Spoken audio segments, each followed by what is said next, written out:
The bang that went off on November 9th of 2016 at 2:30 in the morning was lit in the Oval Office on September 18th of 2008. On my previous video, I talked about how the financial crisis ended up obliterating the economics leg of Ronald Reagan's three-legged stool coalition, which along with the wipeout of the foreign policy leg, ultimately paved the way for a populist revolt within the conservative movement. Any way you slice it, the Bush presidency was a failure on multiple levels. And this is not even considering that Bush barely won both of his elections to begin with, the first of which Bush failed to get the highest vote count. Not that that matters when deciding presidential elections, but it could be an indicator of how enthusiastic the American people are about their president. By 2009, Bush's war on terror was looking to be a quagmire,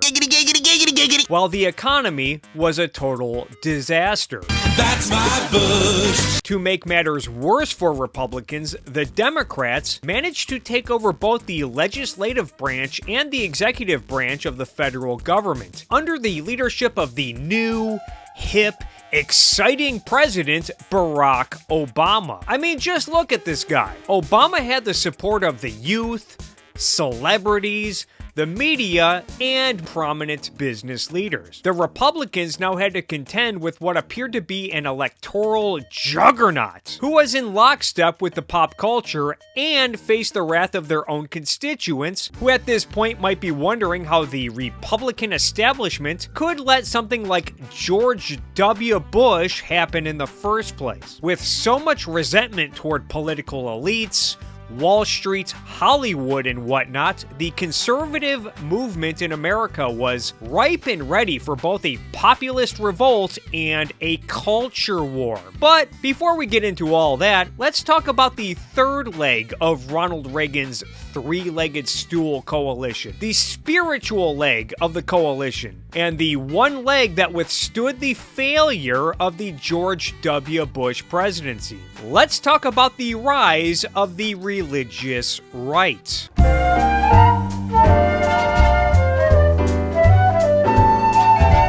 I first want to stress that I will be speaking broadly and generally in this part, for the role of religion and its impact on American politics is very long, and being nuanced about it here would take forever. What many writers and historians seem to agree on is that until Ronald Reagan came along, the evangelical Christian population in the United States was largely disengaged from politics. They voted in lower rates, as many of the spiritual leaders had a hands-off attitude toward politics. Something about how the earth was under Satan's rule, and because of this, why bother improving the world by getting involved in politics? What was really important for evangelical Christians was guiding people toward personal salvation with Jesus Christ. But eventually, evangelicals started to have a crisis of modernity, especially when it came to confronting issues like Charles Darwin's theory of evolution, which challenged some fundamental premises long held by churches. With the infamous Scopes monkey trial exposing a desire amongst evangelicals to keep the teaching of evolution out of public schools, prompting many Christians to focus more on institution building by creating bookstores, academies, Bible institutes, and radio and television programs. There was also the Red Scare and the Cold War, with many in the United States rightfully weary of the rise of communism internationally. God and religion were seen as the antidote to communism, due to communism being packaged in with atheism. Back in those days, the conventional wisdom was that the best way to show those wretched commies who's boss was by ushering Americans back into church, while adding references to God to the Pledge of Allegiance and government's monopolized currency. Which is like thinking that cigarettes are the antidote to carbon monoxide poisoning. Although even during this period, many religious leaders still maintained a hands-off approach to politics, despite partaking in anti-communism rhetoric.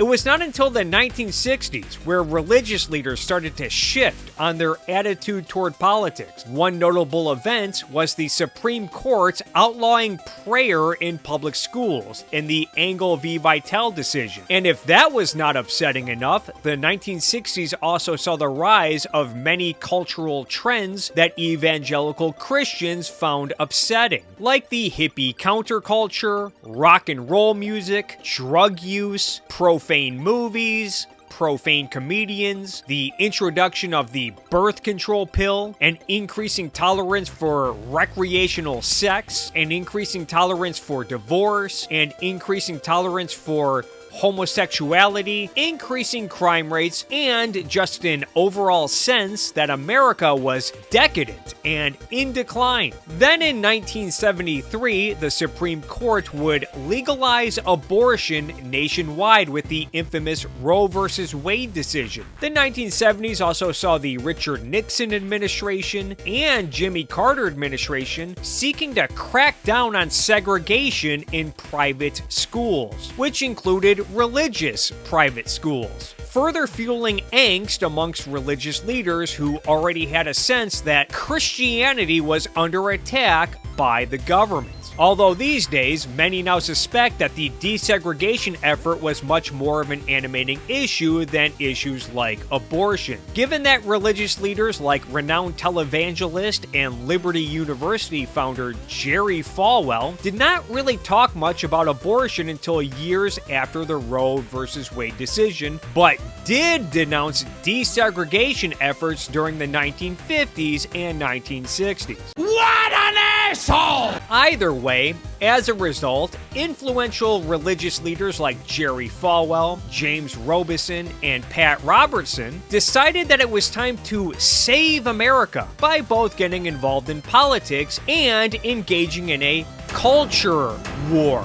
At the same time, with the Republican Party being a total mess after Watergate, conservative activists and kingmakers saw a wonderful opportunity to welcome a large demographic of voters into the fold. This included Heritage Foundation founder Paul Weyrich, former Young Americans for Freedom Executive Secretary Richard Vigueri, and activist Phyllis Schlafly, who would work with now politically interested evangelical leaders to create various organizations geared toward building a political coalition. Perhaps most notable was Moral Majority, which was created by Jerry Falwell with the support of Paul Weyrich and other conservative activists. As Moral Majority would focus on issues like abortion, homosexuality, drug use, divorce, and secularism in public schools. By the 1980 Republican presidential primary, former California Governor Ronald Reagan would actively court evangelical voters, with Jerry Falwell throwing his support behind Reagan to defeat George H.W. Bush for the nomination. And I'm sure most of you already know how that turned out. There's a lot more to say about the history of evangelical Christianity's influence on the Republican Party, even since the Reagan years alone. The ebbs and flows of the religious right, the infighting between various Christian conservatives, and Jerry Falwell's fall from grace, which included his crackpot theory that one of the Teletubbies was gay. I don't like gay people. I don't like them putting chemicals in the water that turn the friggin' Teletubbies gay. The religious right is the only faction of the Reagan coalition that still exists in the conservative movement, and since Reagan has established scripture and religious leaders as the moral authority within the conservative movement, and also primed a significant portion of the Republican voter base for stuff like culture wars and overall resentment toward the government. And with all of that out of the way, let's jump ahead to the Tea Party years.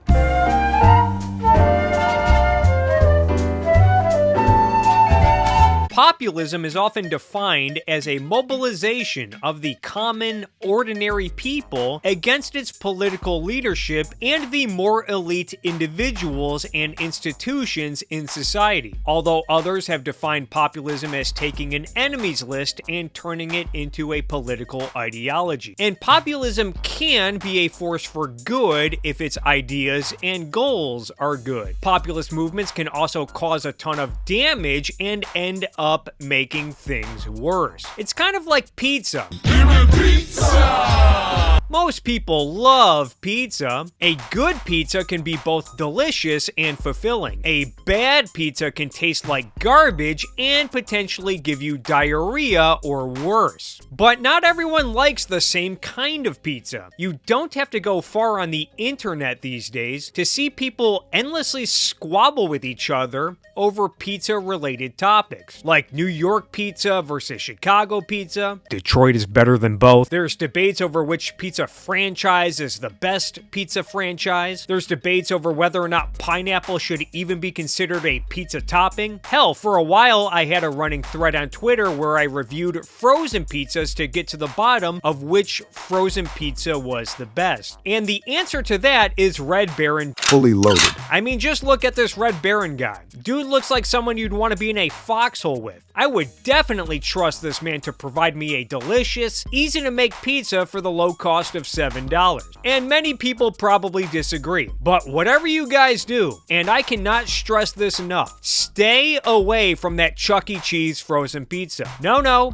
don't be tempted by those prize tickets you see on the front of the box. The nicest thing I can say about this frozen pizza is that it did not come in the form of mismatching slices, like in that infamous Shane Dawson video. A video that caused such a stir that Chuck E. Cheese felt it necessary to publicly respond. And I personally don't blame the company, because who in their right mind would want to put something so suspicious in their mouth? And the answer to that question is obviously children, uneducated and impressionable human beings whose minds are far from fully developed, who are also probably distracted by all of the robot musicians, arcade games, jungle gyms, and countless other bells and whistles to notice that anything is amiss about the pizza. You know, the same sort of mentality that would also describe a lot of populist movements. Except the difference between pizza and populism is that some insufferable activist won't accuse me of hating the working class or some gobbledygook when I talk about how disgusting Chuck E. Cheese frozen pizza is. Anyway, the United States has a long history of populist movements, political leaders, and thinkers. Populism is a phenomenon that the Founding Fathers appeared to be weary of when drafting the Constitution, as expressed in some of the Federalist Papers when discussing checks and balances on large factions who might try to impose their will on the entire country, hence their opposition to pure democracy. Andrew Jackson is considered to be America's first populist president, a candidate who appealed to ordinary Americans, including immigrants, and their frustration with the political establishment, which became profound after the 1824 presidential election, in which Jackson received both the most votes and most electoral college votes, but failed to reach the threshold necessary to win the election, before losing to John Quincy Adams when the election had to be decided by state delegations in the House of Representatives. Andrew Jackson would eventually bounce back before winning 2 presidential elections. By the turn of the century, America had to put up with William Jennings Bryan, who was known for his barnstorming and passionate speeches during the Gilded Age in his numerous failed efforts to become president. Failed efforts partially as a result of Republicans matching William Jennings Bryan with a populist dork of their own in Teddy Roosevelt. A few decades later, America would see the rise of populist figures like U.S. Senator Huey Long, who I guess once snatched a plate from a woman at an event before telling her, "You're too fat already." I'll eat this, which sounds about in line with Huey Long's attitude toward economics. Other populist figures during the 1930s included Catholic priest and fascist sympathizer Charles Coughlin, whose radio shows drew tens of millions of listeners to hear Coughlin rant and rave about stuff like social justice and laissez-faire capitalism and income inequality and banks and Jews. As one might imagine, Charles Coughlin's relevancy fell off a cliff during World War II. By 1992, Texas billionaire Ross Perot would run on a populist campaign for president, earning nearly 20% of the votes. And by 2009, America got to experience the Tea Party movement, which, depending on who you ask, was a nod to the Boston Tea Party of the American Revolution, as many in the Tea Party movement tried to reinvigorate a love for America's founding fathers and founding documents. But also, the word tea stood for taxed enough already. From what I can gather, the Tea Party was unified around some desirable goals, like wanting to get federal spending under control, reducing the tax burden on Americans, reducing the power and scope of the federal government, and moving America toward a freer market. The Tea Party conservatives saw themselves as both a reaction to the failed George W. Bush administration, along with a counter to the Barack Obama administration's desire to further tax and regulate the U.S. economy. And yet, the Tea Party failed to stop Barack Obama from getting re-elected, and then after that, America somehow got Donald Trump, who himself was a populist, but also trounced the Tea Party-associated candidates like Ted Cruz and Marco Rubio in the 2016 Republican primary, as Donald Trump campaigned on raising import taxes. So much for taxed enough already. Trump also publicly feuded with major players from the Tea Party like billionaire Charles Koch. One may wonder how the populist energy from conservatives went from supporting the Tea Party to supporting the Make America Great Again movement to begin with. In Scott Rasmussen's 2010 book, Mad as Hell, which talks a lot about the Tea Party movement during its infancy, Rasmussen mentions multiple times how the Tea Party brought together different factions that otherwise might be at odds with one another. Rasmussen mentions the religious rights being part of the Tea Party movement, a faction that was discussed earlier. Rasmussen also mentions social conservatives, whom probably have a lot of overlap with the religious rights. This probably describes characters like Senator Rick Santorum and Congresswoman Michelle Bachmann, who were definitely obsessed with stuff like keeping same-sex marriage illegal, outlawing abortion, and bringing religion into public schools. However, Michelle Bachmann was more adamant than Rick Santorum when it came to issues like reducing the government's role in the economy. There was also what Rasmussen calls economic conservatives. I guess that might describe someone like Congressman Paul Ryan, who, while religious himself, seemed more interested in economic issues, like reforming the tax code and the welfare state. There were also the libertarians, exemplified by the emergence and popularity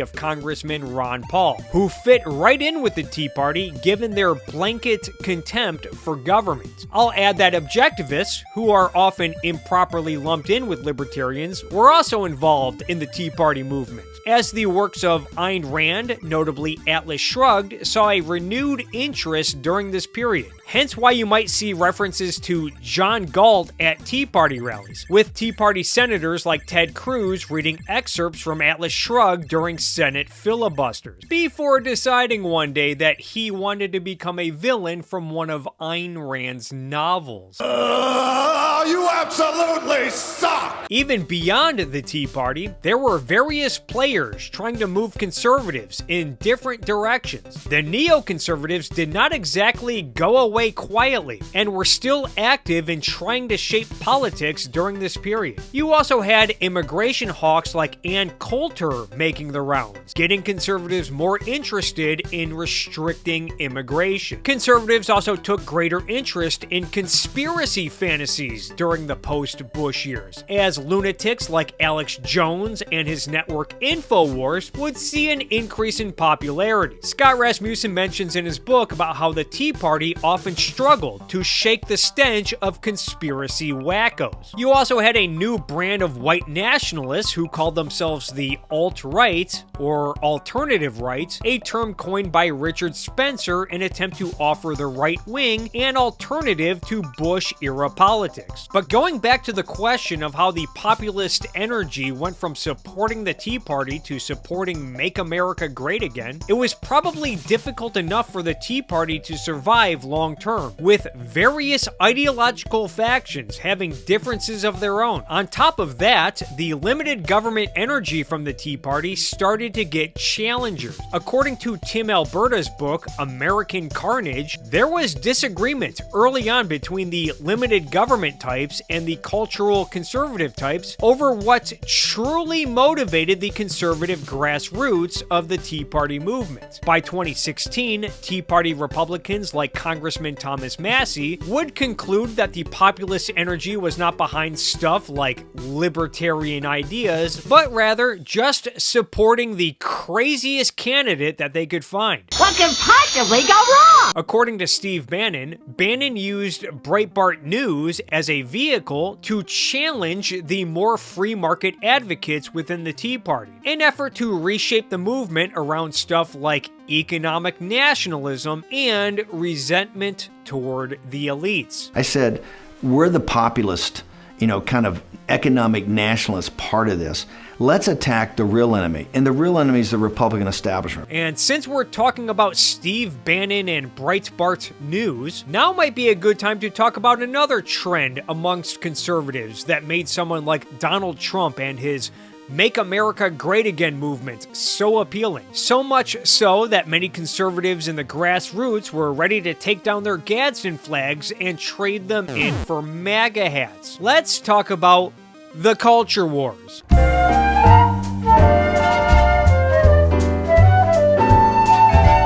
It was around the time of the Tea Party that conservatives became increasingly interested in culture wars. It was not enough for conservatives to get a Republican in the White House or in the US Senate or elected to some city council seat. Conservatives needed to be more involved in places like sports and music and television and movies and media and arts and business and video games and late night comedy and comic books, you name it. What do you want? What do you want? I want a center-right nation to fight for its soul, and its soul is represented in the arts. And for those who do not already know, the gentleman in this clip is the artist formerly known as Andrew Breitbart. And yes, the guy that the news website was named after. Before starting Breitbart News, Andrew Breitbart had a media career working for the likes of Matt Drudge at Drudge Report and helping Ariana Huffington start the Huffington Post. Breitbart would make a name for himself during the post-Bush years and was a loud supporter and defender of the Tea Party movement. Breitbart also became well known for his stance that politics is downstream from culture. The argument that he made, which wasn't unique to him, but he sort of popularized, the culture was upstream of politics, and that you need to get involved in the culture fight. Now, Breitbart is not wrong in his observation. Cultural products do shape and reinforce how people think about stuff like existence and life and morality and love and values and heroes and villains and so on, which by extension shapes and reinforces the way people think about politics. And a big reason why Andrew Breitbart became interested in culture wars was his discovery of the Frankfurt School, which was a collection of Marxist goofballs who decided one day that focusing on cultural institutions was an easier path toward the workers' paradise than getting engaged in politics or outright revolution. And I started to find out that they were part of this group called the Frankfurt School. It sounds weird. Now to the extent over whether or not Breitbart's analysis about the Frankfurt School and its influence on America is true, false, half-true, exaggerated, or whatever is a story for another time. What's undeniable is that Breitbart's obsession over culture wars was largely a reaction to what he saw was cultural Marxism. It's the cultural Marxism on the left that drives me crazy. Andrew Breitbart would eventually create his own news website with the help of Steve Bannon, a website that would eventually see the recruiting of people who would become big stars in the conservative movement, like Ben Shapiro and Milo Papagiannopoulos. Steve Bannon would assume control over Breitbart News after Andrew Breitbart passed away in 2012 at the young age of 43. And as mentioned earlier, Bannon would use Breitbart News as a vehicle to shift the attitude of the Tea Party movement. Aside from that, Bannon would also use Breitbart News to get conservatives further engaged in culture war issues. One notable example being Gamergate. No, don't worry folks, we're not going to talk much about Gamergate here, other than the fact that Bannon himself has bragged about how he used Gamergate to create an army, and then got said army interested in stuff like politics and supporting Donald Trump. Eventually, new conservative commentators who made names for themselves on Gamergate, like Milo and Sargon of Akkad, would become famous for their controversial appearances on college campuses, with hooligans showing up in an attempt to shut down the events. This was during a period in which left-wing activists and intellectuals upped the ante on political correctness, constantly finding stuff in the culture to get bent out of shape about, giving these conservative culture warriors increasing credibility whenever they sounded the horn on the culture war. Even Andrew Breitbart himself tied the concept of political correctness to the Frankfurt School. They are ultimately the architects of political correctness. While both Breitbart and Bannon played a huge role in getting conservatives worked up about culture wars, it would be unfair to give them all of the credit. In fact, there was a prominent conservative populist politician and media figure who talked about stuff like Frankfurt schools and culture wars before Breitbart and Bannon came along. Who's the populist? In Bannon's case, this same figure also shrieked and shrilled about the supposed horrors of international trade and immigration and America's abandonment of Christianity. Someone who would have a major influence on some of the loudmouths that would become prominent during the Make America Great Again movement. And now let's see who's the populist. It's Pat Buchanan!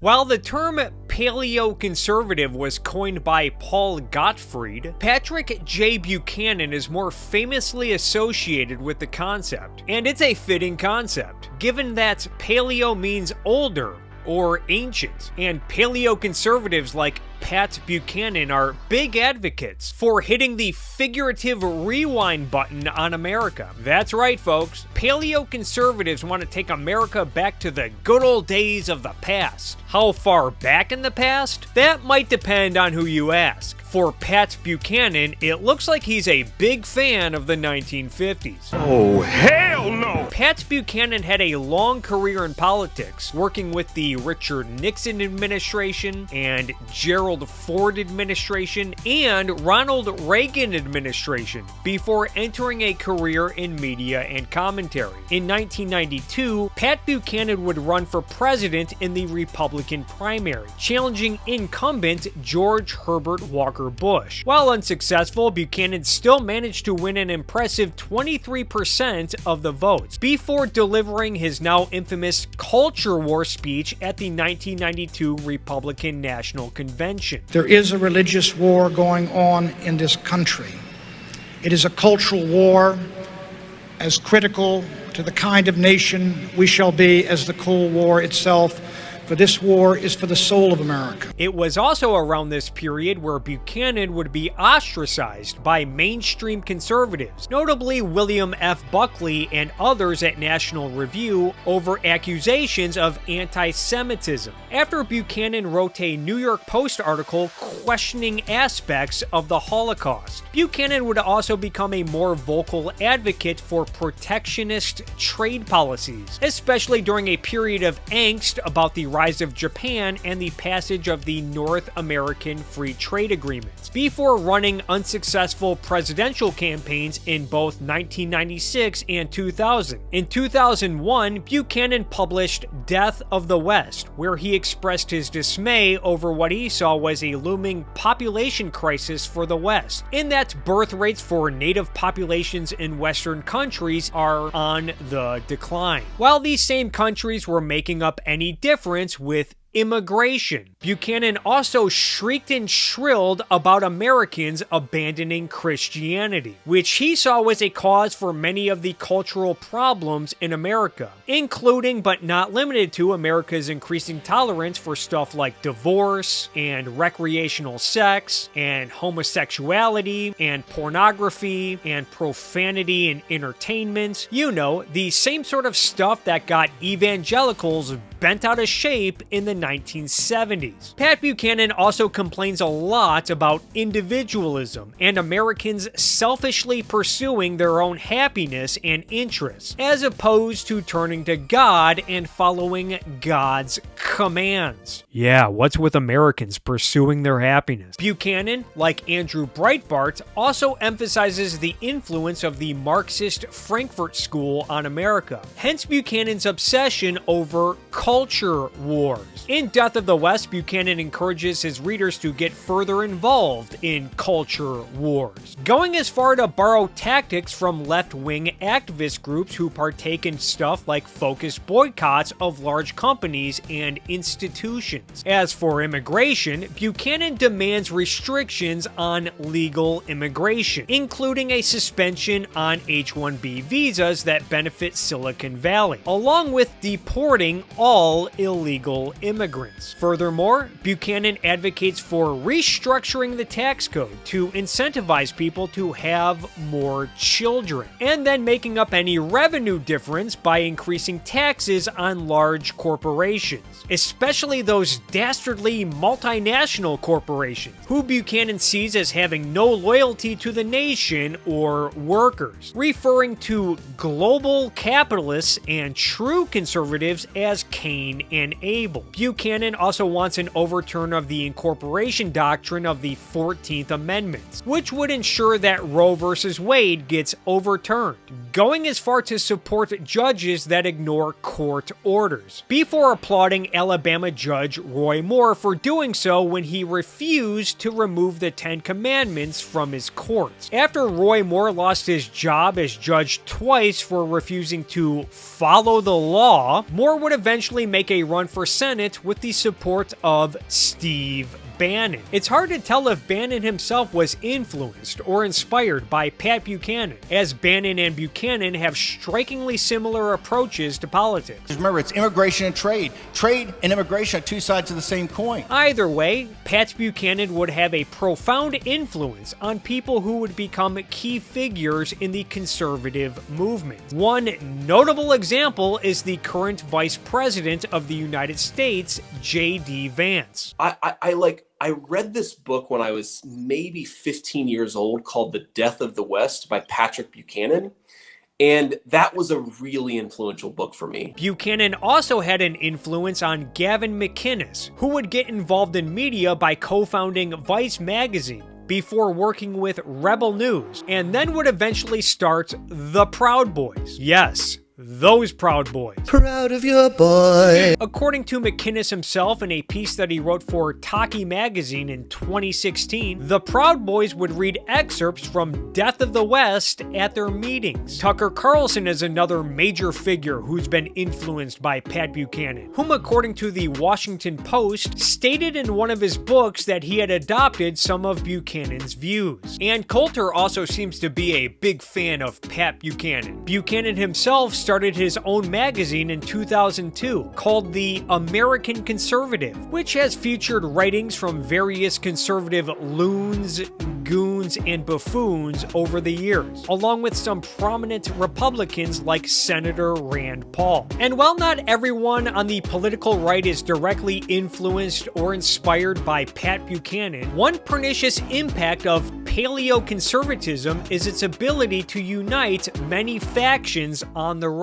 One faction is the Libertarians, which goes all the way back to libertarian intellectual Murray Rothbard aligning with Buchanan in the early 1990s, going as far to support Buchanan's 1992 presidential run. Today, libertarians like Dave Smith brag about how much they have read Pat Buchanan, as many libertarians share common grievances with paleoconservatives, notably with their contempt for what they see as the foreign policy establishment and aspects of the regulatory state and welfare state, albeit for different reasons. Paleoconservatives also find common ground with many populists, who are upset with some vague notion of the establishment, along with skepticism toward so-called globalist institutions like the World Economic Forum and the United Nations, which are often lumped in with multinational corporations, hence why they favor restrictions on international trade, along with wielding antitrust and other regulations against big companies they don't like. Such sentiment is also appealing to many right-wing conspiracy nuts, who are constantly worked up over some notion of a shadowy cabal of elites secretly controlling politicians for some nefarious purpose. Hell, even a handful of disaffected Marxists are attracted to this wonderful coalition. It should go without saying that many immigration hawks also find common cause with paleoconservatives, because immigrants are taking good-paying jobs from working-class Americans, and because white people might eventually become a minority in the United States, which I'm gonna guess is a reason why Pat Buchanan would attract the more racist and xenophobic elements of the political right, not to mention Buchanan's defense of Confederates' monuments, along with Buchanan just asking questions about the Holocaust. Paleoconservatives have also attracted some less ominous parts of the conservative movement, notably the law and order conservatives, who would like to see border security strengthened and illegal immigrants prosecuted because, hey, the law is the law, folks. And last but certainly not least, there's the more religious elements and culture war obsessed elements of the right that find common cause with the paleoconservatives, who share Buchanan's view that America needs more religion. We must worship, truly worship, on our knees with our whole selves and with that old-time religion, the God who has blessed our country and who made America great in the first place and who can make America great again. And that America is facing a culture war and that conservatives need to fight back. Another figure who would be influenced by Pat Buchanan would be an online commentator by the name of Nicolas Fuentes, the host of a show he calls America First. This election day, help us build a third party that puts Americans first, who somehow managed to hijack whatever was left of the alt-right after Charlottesville, and then added a twist of theocracy to the alt-right's brand of white nationalism. Fuentes would develop a cult following that would become known as the Groypers, whom in 2019 would begin to show up at Turning Point USA's Culture War Tour events to challenge conservative superstar Charlie Kirk in the question and answer sessions, accusing Charlie Kirk of not being a real conservative due to Charlie not being anti-immigration enough and thinking too highly of Israel and merely sharing a stage with a gay Republican. What is your brand of conservatism doing to actually conserve Christian morality? If we're ceding to the left on transgender, gay rights, gay marriage, we don't want that in conservatism. So you don't want him in the conservative movement? I just want to be very clear. Let's just be. So you don't want me in the movement? Hold on a second. I want to be very clear. Hold on a second. And while this did not turn conservatives like Charlie Kirk and other conservatives at Turning Point USA into groypers or white nationalists, it's hard to deny the fact that many conservatives began to shift after these events. Charlie Kirk himself would noticeably change some of his views on immigration and become increasingly interested in white identity politics. I try to always advocate for every one of my political positions through a secular worldview, because that is the vast majority of people, and that's actually the government system that we have all decided to create. We do have a separation of church and state. We do have a separation of church and state. We do have a separation of church and state. Charlie Kirk would also suddenly change his mind on the issue of separation of church and state. This sentiment is shared by Republicans like Congresswoman Lauren Boebert. Other conservatives would begin to advocate for various forms of religious-based statism, with the Daily Wire's Michael Knowles advocating for Christian nationalism at the National Conservatism Conference, a conference started by Yoram Hazony, who himself is an advocate for nationalism. Adolf Hitler was no nationalist. That's the most ridiculous thing I've ever heard, dude! Politicians like Senator Josh Hawley and Congresswoman Marjorie Taylor Greene would begin to call themselves Christian nationalists. It might also be worth noting that a lot of these champions for religious-based statism are Catholic intellectuals, like Harvard professor Adrian Vermeule, who is an advocate for fun stuff like common good constitutionalism, whatever the hell that means, and Catholic integralism. And then the Catholic integralists, they want world popedom. Yep. They want a world governed politically from the Vatican. There's also Notre Dame professor Patrick Deneen, who has written books like Why Liberalism Has Failed and Regime Change, Towards a Post-Liberal Future. I mean, there's an integralist, one of the leading integralist thinkers, Adrian Vermeule, is at Harvard Law School. Deneen is at Notre Dame. And a huge influence on J.D. Vance, Deneen. Yeah.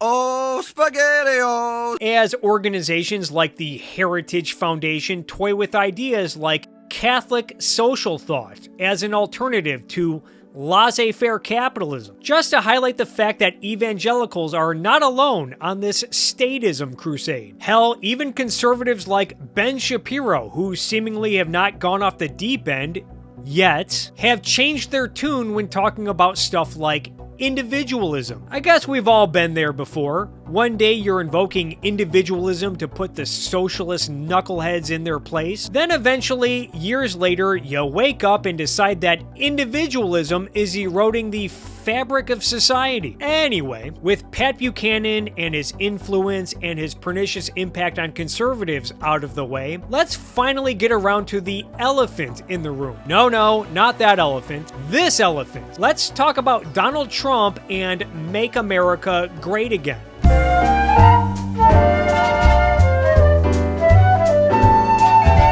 I'm not the first one to note that Trump is not some genius political figure, but rather just happened to be in the right place at the right time. Or as Nikos Sotirakopoulos points out in his book, Identity, Politics, and Tribalism, Trump can be seen as more of a symptom than a cause. I'm sure many have said stuff like Trump was a reality television star who reveled in the limelight, and always had some interest in politics, and always resented the fact that his fellow billionaires and business elites never really respected him, and that getting roasted by President Barack Obama pushed Trump over the edge into finally making a run at the presidency. Either way, Trump managed to tap into the populist energy within the conservative movement. It also helped that Trump had the swagger and showmanship skills to where he could get away with being unconventional, making controversial statements and roasting his opposition in ways that no other politician could dream of getting away with. And the more Trump's opponents and media critics got bent out of shape, shape, the more Trump supporters loved him for it. According to a piece that Tim Alberta wrote for Politico in 2017, Pat Buchanan himself acknowledged that Trump essentially ran on his ideas, saying, "I was delighted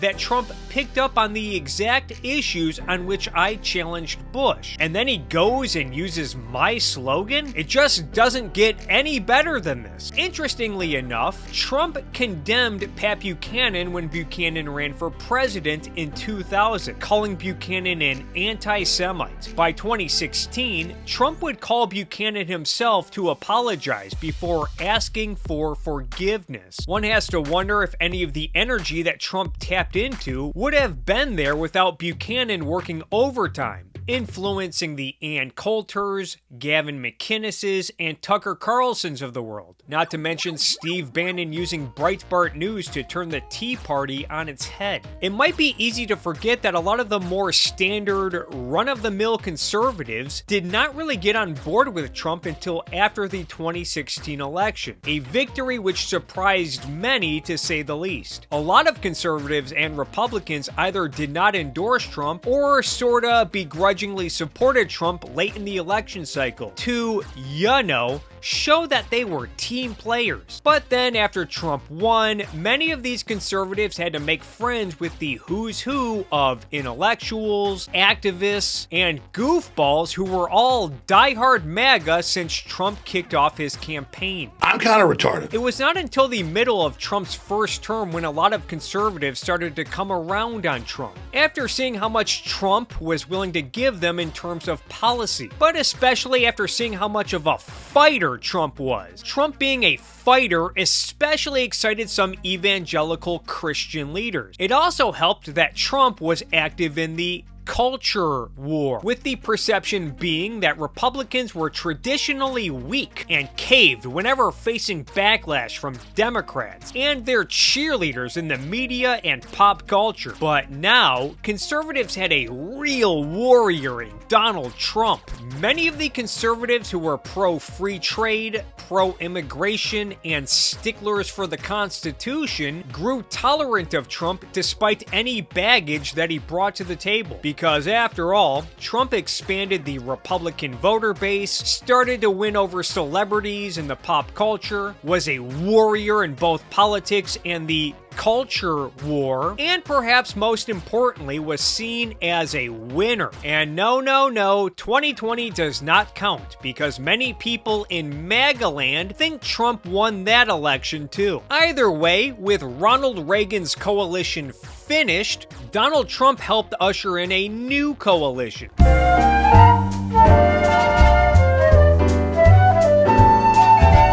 In this moment of crisis, they're busy tending the dying embers of neoliberalism. They're reading their copies of John Stuart Mill and Ayn Rand. They're still talking about fusionism and its three-legged stool.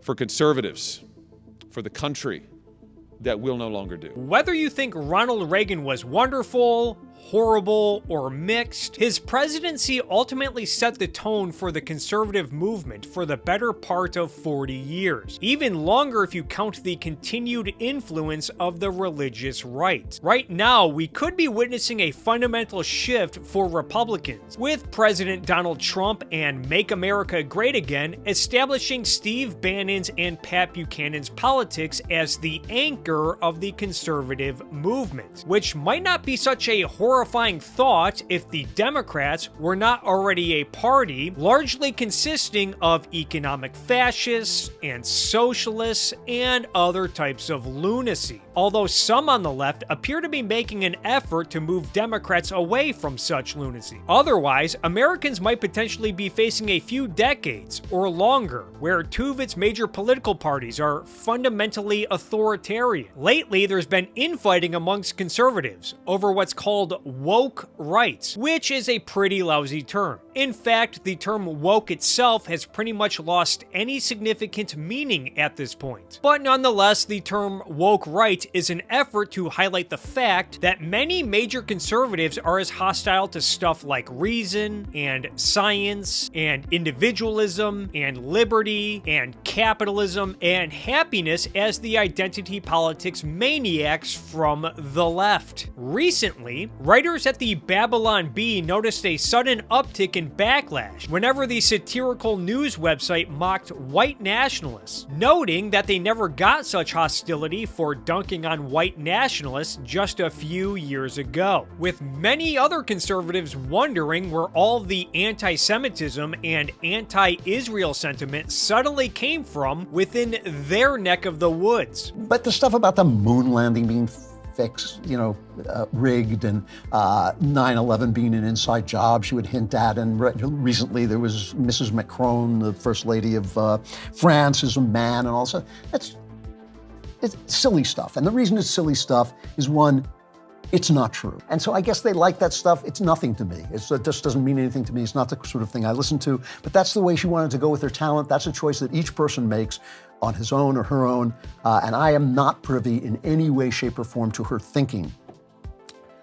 Then the Jew stuff started. Yeah, I guess it never dawned on conservatives that their conspiracy-minded friends might go to some dark places with their conspiracy thinking. Yes, keep the jobs in America. Yes, give the jobs to American graduates. Yes, make it competitive here. And if some of these guys are coming here that are the smartest people, why not keep them? Why not recognize them? Why not respect the fact that they create jobs? One of the tweets, I said, our founding fathers, a guy responds back and says, those are not your founding fathers. Mm-hmm. Guy posts a picture of the Shah of Iran, says, that's your founding father. Oh, so funny. But that tells you what, a part of this, there's nationalists and there's white nationalists.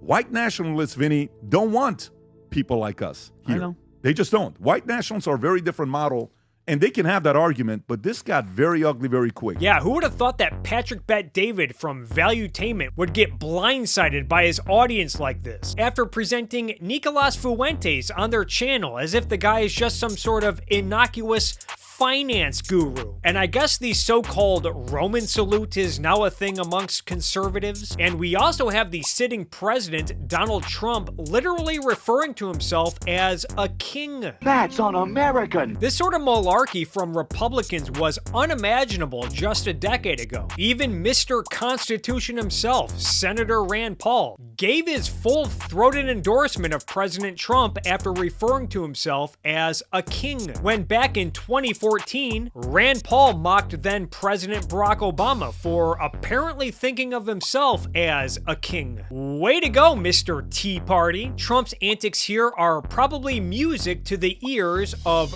rising right-wing thinkers like Curtis Yarvin, who is in favor of a monarchy along with other insane political ideas, and has apparently had an influence on Vice President J.D. Vance, along with tech giants like Peter Thiel, who has long been active in bankrolling Republican campaigns. Same with xenophobic what's the problem with xenophobic nationalism? Don't you think that's better for Americans in general? Hell to the no, hell to the no, to the no, no, no. I concluded the previous installment by asking whether or not the conservatives would go in a positive direction after the George W. Bush years. And so far, it looks like they were somewhat headed in a positive direction during the Tea Party years, before a drunk maniac in the back seat grabbed hold of the wheel to steer everyone into crazy town. I don't think it's unfair to say that the overall conservative movement is in a very dark place at the moment. Now we need not the ideology of Rand or Mill or Milton Friedman,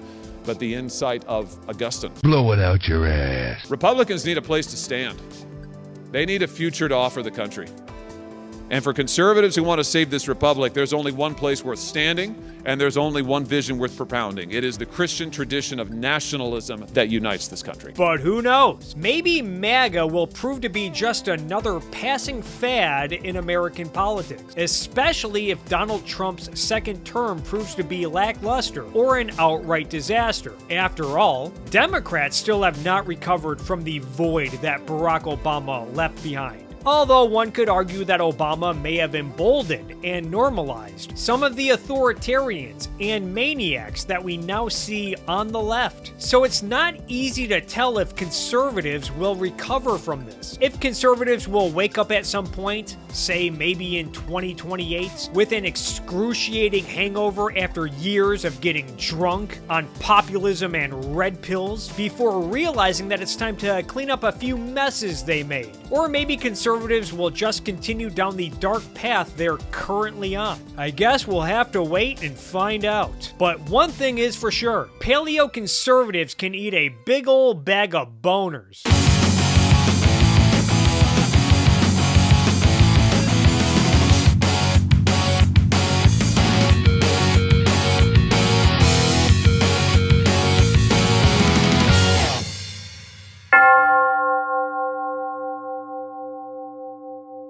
This recording here is for Kirk Wilcox. Kirk is a globalist. He's a member of the New World Order, as verified by leaked CIA documents. Kirk has been seen to have sex with demons and eat babies. Everybody knows this. But the one thing he's best known for is his love of Teletubbies.